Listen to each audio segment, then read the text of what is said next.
joining today. I'm Bhavya Kaushal, correspondent at Your Story, and today we have with us former South African cricketer and an entrepreneur, Mr. Jonty Rhodes. He's a former South African Test and One Day international cricketer. He's considered one of the greatest fielders of all time, and he played for the South African cricket team between 1992 and 2003. Thank you so much, Mr. Rhodes, for joining us today. We are delighted, we are happy, and I mean, words fall short when it comes to saying how happy we are to have you today. Well, yeah, thank you. But please, my father, he's Mr. Rhodes. I'm just Jonty. So namaste. Namaste, namaste. So, I'd like to start by asking that you recently, launched this company, this platform. This is an Ayurveda AI platform. So, I mean, would you like to talk more about it? What is the mission behind launching it? And also, if you can give a little details about the business. Well, I think from my perspective, obviously, I'm not an expert with regards to Ayurveda. I'm not an expert with regards to the AI and the tech side. So you kind of wonder, what on earth am I doing in this scenario? But, for me, from my perspective, I am somebody who was blessed to be able to play for my country, as you said in your very kind introduction, for over 11 years. And since I've retired, I've been coaching in India, predominantly with Mumbai Indians in IPL, and now with Kings 11, but that IPL is going to be hosted in Dubai. And I've spent a great deal of time being a corporate speaker at functions, at awards evenings. And I think the biggest concern for me is, and I turned 51 3 days ago, so I'm somebody who has age on my side, or maybe not on my side. And I've certainly as an ex-cricket player, was really fortunate that we were given a basic and a very basic understanding of what your body and what your system requires for you to play to the best of your ability. So now how does this relate to what we're trying to do here? And I think obviously we're looking to target athletes, men and women in various sporting codes, but not just people trying to improve their elite performances on a field somewhere. But also, this is going to be accessible for everybody, because my big concern, in all the years that I've been coming back to India, is that I think the reason Dr. Omkar and I, from an Ayurveda point of view, have got on so well is that we at home, my wife's a yoga teacher, she's an architect, she understands the importance of nutrition from a health perspective, and I think that is what Dr. Omkar and I have had a lot of conversations about over the past. And he's also assisted with the birth of, not India. India was born in 2015 during the IPL, and I met Dr. Omkar just after that. And subsequently, my wife and I had a second child in India, Nathan, in 2017 during the IPL, who was assisted, Melanie was assisted by Dr. Omkar towards the birth. So I have a very close connection with Ayurveda without, as I said, being an expert. But the key for me is that I see many people in India making lifestyle choices that are actually harming themselves, and you kind of wonder why. And a lot of the times I'm doing my talks at companies with 300-400 employees, and generally a lot of the big IT companies have lakhs of employees around the world. And I think the individual employee kind of gets lost in the system, and the difficulty is that you start making, as an employee, you start making choices that benefit the organization over yourself.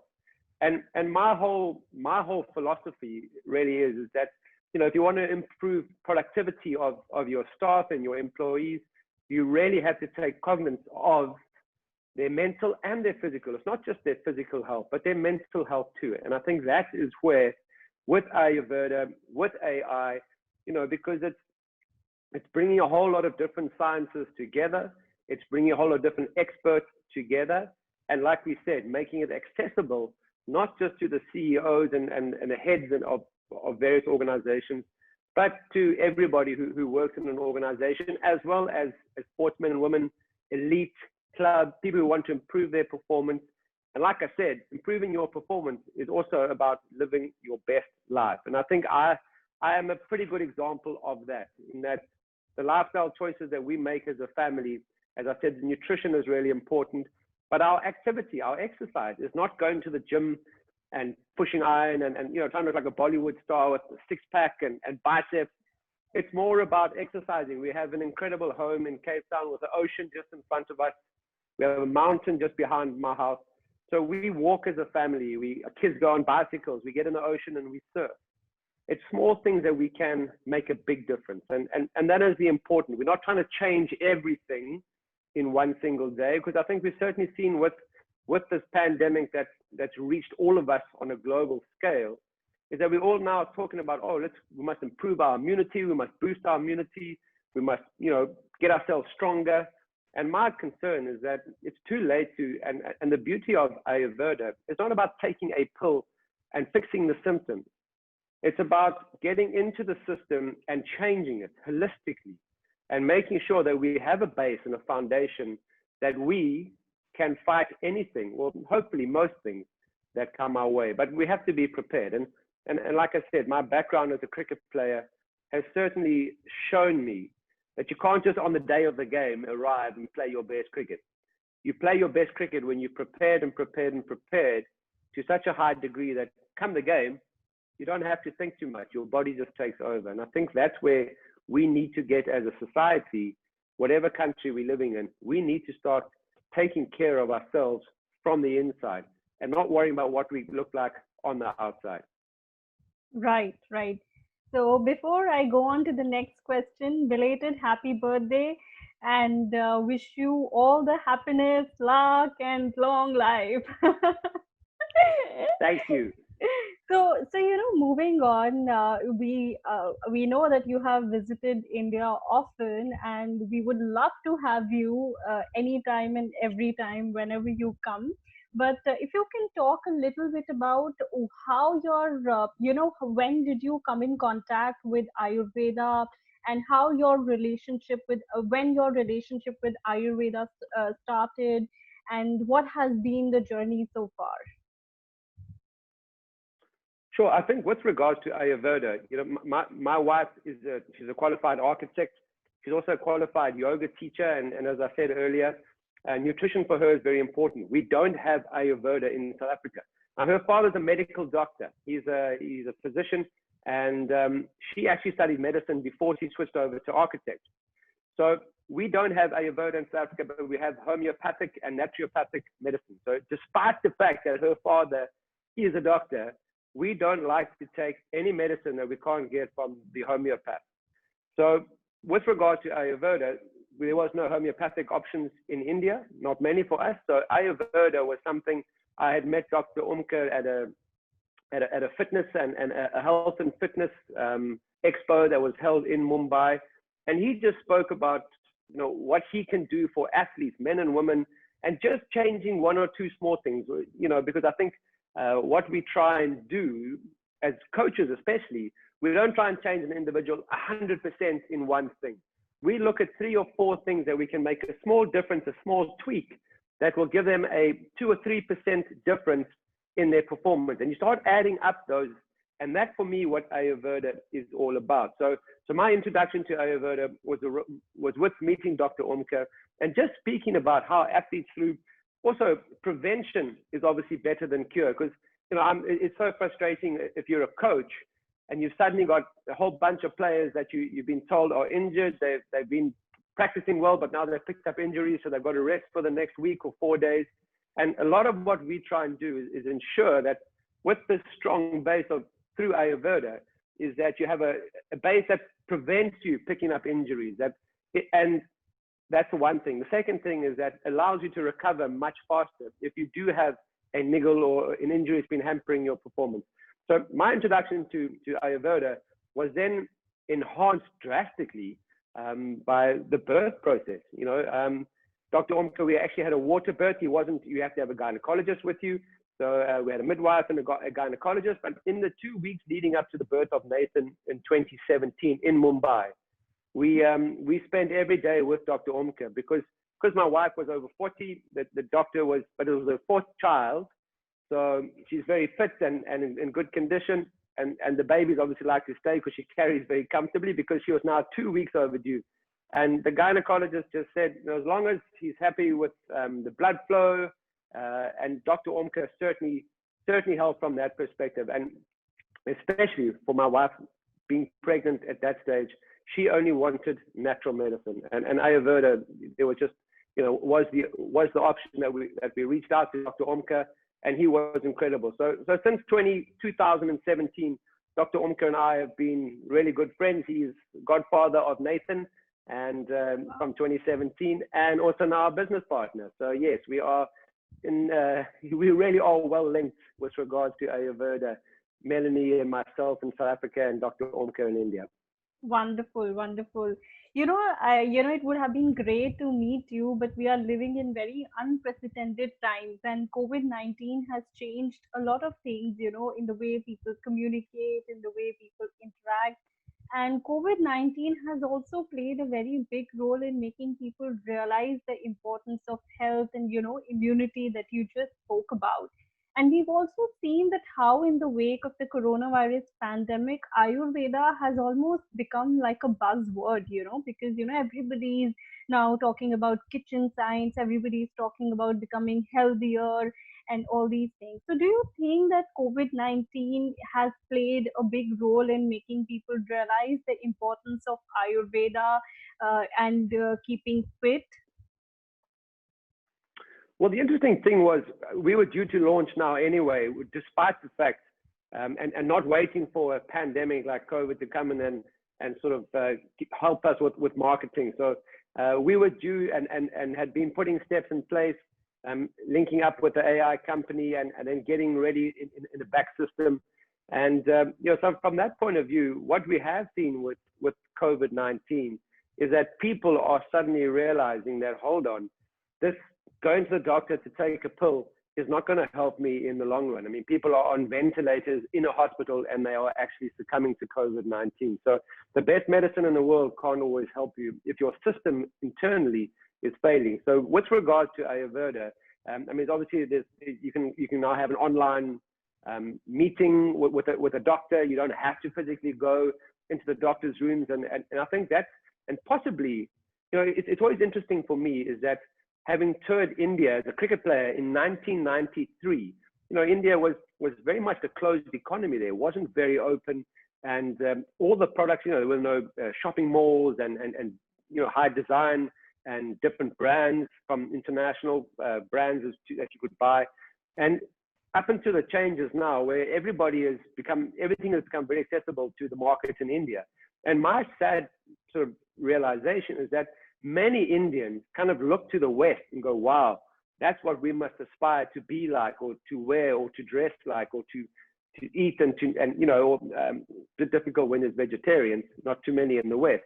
But we want to be like this, or live like this, or push weights and do this. And it's crazy with yoga and with Ayurveda. I mean, there's thousands of years of inherent knowledge in your system. And I don't think enough people in India are tapping into it. And what we have seen with this pandemic, with COVID-19, is that people are realizing that it is up to them, not the doctor, to make that change. Because you can't just fix the symptom. You have to get to the root of the cause. And that is no one pill that will fix you. That is you in combination with Ayurveda, which are natural. It requires you to make lifestyle choices. And I think that is the key element. It needs your input as well as the Ayurveda to make it all work. And that is so important because that is sustainable, not just popping a pill that your doctor has given you. Right, right. Mr. Rhodes, you're considered one of the greatest fielders. Jonty, okay. Jonty, you're considered one of the greatest, fielders and cricketers of all times, and fitness is very important when it comes to cricket. And I have to say that I'm very fond of David Warner and his fitness and everything when it comes to cricket. But I want to ask you that how to instill fitness and discipline, and how to do that for a layman person. How important it is to instill fitness and discipline in the life of a person, because as a cricketer, it is your prerogative to be fit. but for normal people like us, becoming fit is like it's a long road. So what do you have to say about that?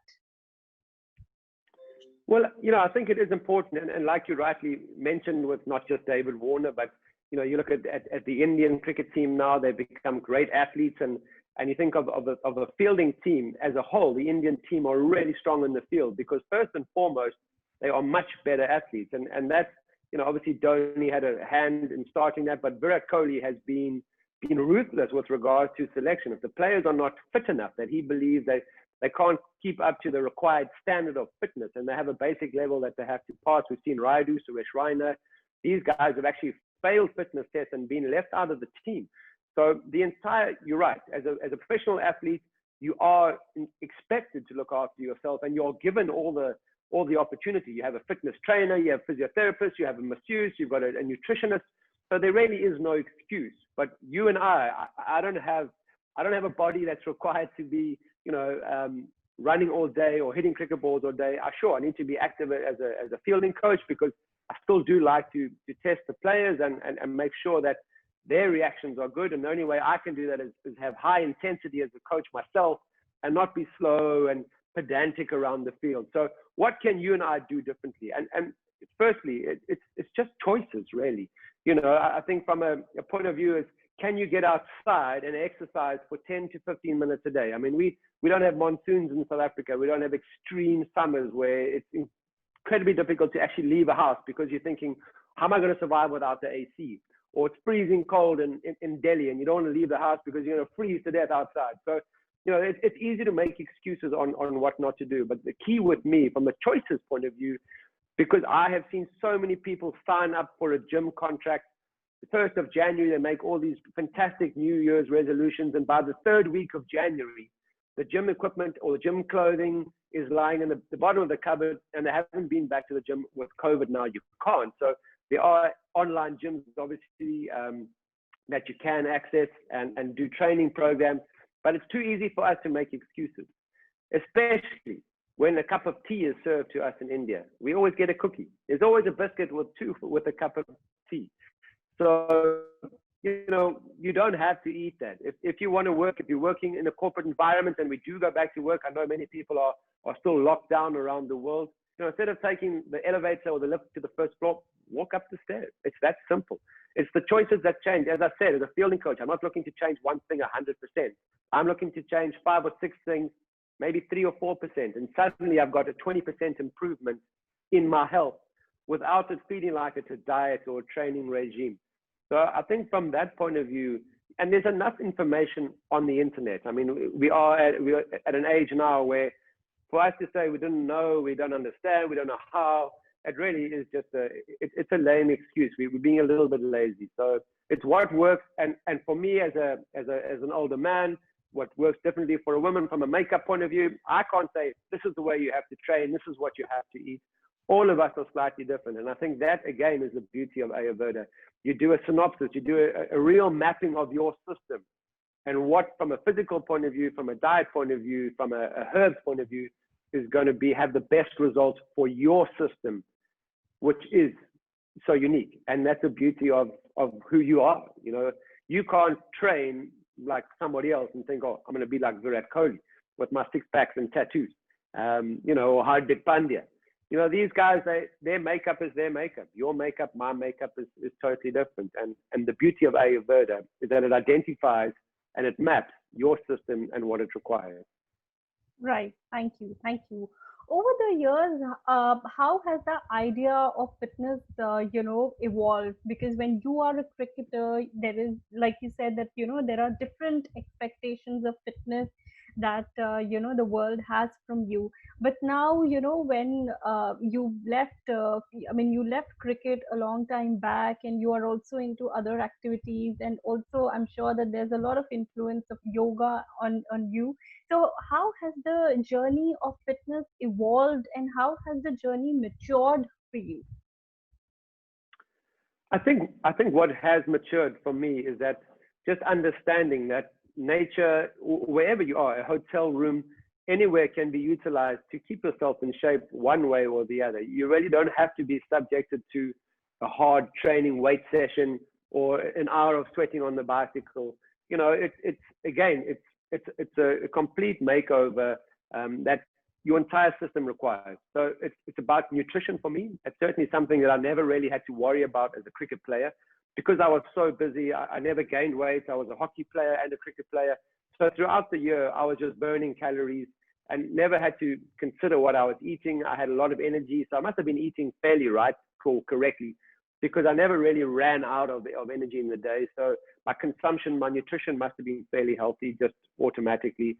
But I think what I've seen and is that there are so many options available, and for a long time, I didn't like to go to the gym. So that was my excuse. I don't want to train. I don't want to go to the gym because I like to be outdoors. And then suddenly you realize, well, hold on, I've got a bicycle. So if I don't want to train in a gym in a closed-in environment, what's the excuse of me getting on my bicycle and cycling for 40 minutes or 30 minutes? Or there's an ocean outside. Let's go down to the beach and let's surf for a while or just swim in the ocean.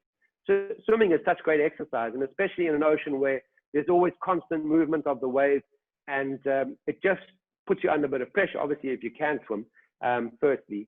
And I think that activity, just understanding that I can have a healthy lifestyle just through the activities that I enjoy, that's been a real coming of age for me as a senior citizen at the ripe old age of 51, is that it doesn't have to be Bikram, hot Bikram yoga, which my wife and I, we would do all various forms of yoga. But now with the lockdown for 5 months, we've done small things at home. We've followed online classes, bicycles. Our kids are climbing trees. Sometimes we can't watch as parents because Nathan at age 3, he started at the bottom of the tree, and by the end of the lockdown, he's already at the top of the branches with his sister. So nice. We as parents, we sometimes just don't even look. But it's great activity because physically he's got to hold on to the tree. So it's just good things. And I think we as adults, we forget that when we play, we actually also exercise. As long as we're not sitting on the sofa exercising our thumbs, when we get outdoors and just participate with kids, ride a bike, we actually are improving our wellness and not fitness per se. Right. Among the current lot of cricketers, who are the ones whom you admire or really look up to in the coming times? And it could be Indian and anybody from around the world. Well, I just think there's a lot to respect in my generation, playing against some of the greats of the game, from Brian Lara, Ricky Ponting, and that guy. Sachin, that fellow, what's his name again? Sachin Tendulkar, that fellow. Yeah. I'm joking. Incredible players, So some of the guys who defined the generation, Shane Warne, Murali, these are the guys who are leading wicket takers, Wasim Akram, the Ambrose and Walsh combination for the West Indies. So, I played from 92 until 2003. I saw the end of a generation and the start of a new one. And the young generation, especially since the advent of T20 cricket, has certainly been incredible. I mean, they are great athletes. The majority of players now, they realize the importance of fitness and mobility and agility. So, having played against the likes of those guys that I've mentioned, and then now seeing the players like Dhoni, Virat Kohli, or Rohit Sharma. I mean, I kept saying to people, I've actually got the best seat in the house. I get to watch Rohit Sharma at practice, and he's just so elegant. His timing is amazing.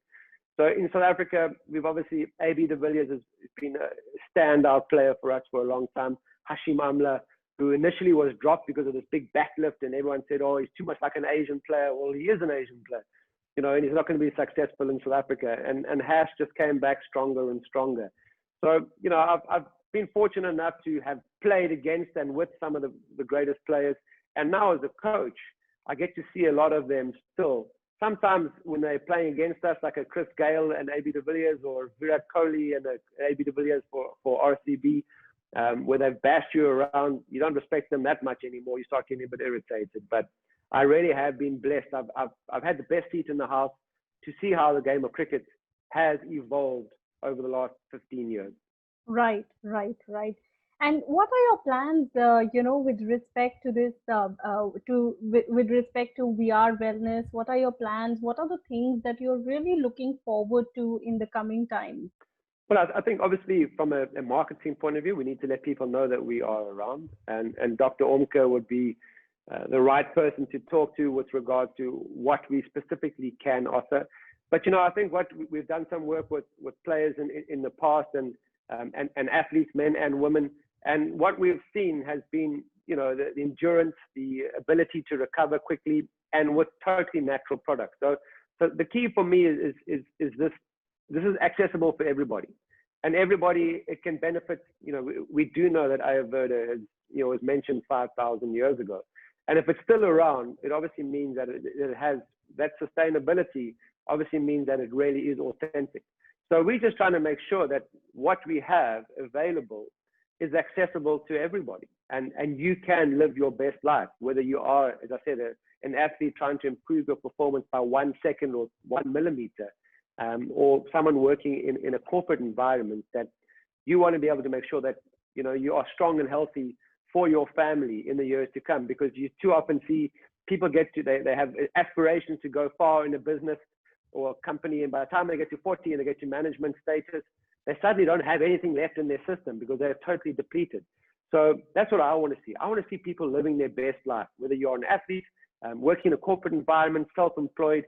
I just want to see that, and I certainly know that with AI, with Ayurveda, and hopefully with a mouthpiece like mine, we can get the message across that this is for everybody, and it is something that will make a massive difference. Thank you so much.